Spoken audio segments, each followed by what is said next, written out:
శ్రీగణేశాయ నమః. దత్తాత్రేయన్నమామ్యాహం.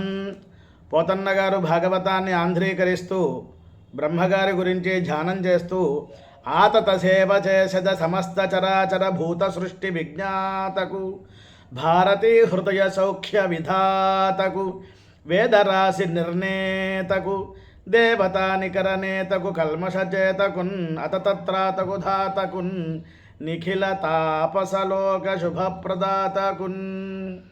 వేదరాశిని చక్కగా 4 ముఖములతో బ్రహ్మగారు ఆ విధంగా అపౌరుషేయాలుగా శ్రీ మహావిష్ణువు యొక్క ఆశీర్వచనంతో ముఖం నుంచి బయటికి వచ్చాయి.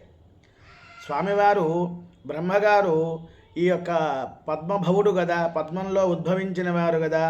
ఆ పద్మంలో ఉన్నటువంటి సమయంలో 4 ముఖములతో చిన్న పిల్లవాడుగా ఉన్నప్పుడు ఆయన యొక్క నోటి నుంచి వచ్చేటువంటి చొంగ లాలాజలం ఏదైతే ఉందో అవి త్రాగటానికి గండు తుమ్మెదలు, నల్లగా ఉన్న తుమ్మెదలు నోటిలోకి వెళ్ళి బయటికి వచ్చాయిట. అది మధురంగా ఉన్నది అనే ఉద్దేశంతో ఆ విధంగా అపౌరుషేయాలుగా శ్రీ మహావిష్ణువు యొక్క ఆశీర్వచనంతో బ్రహ్మగారి యొక్క ముఖము నుంచి వెలువడ్డ ఏదైతే ఉన్నదో వేదము, అటువంటి వేద సమూహాలను నిర్ణయించారు.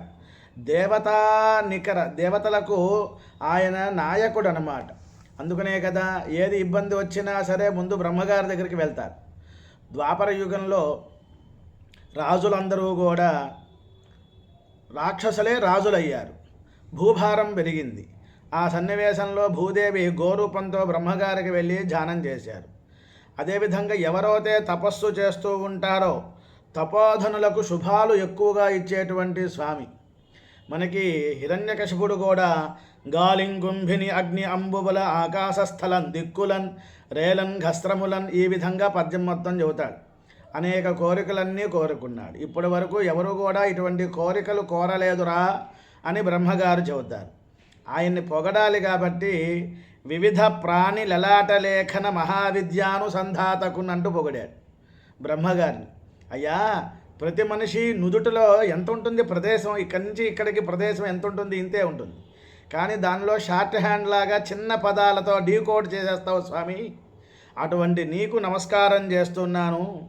సరస్వతీదేవి యొక్క హృదయాన్ని విశేషంగా సంతోషం చేకూర్చేటువంటి స్వామి.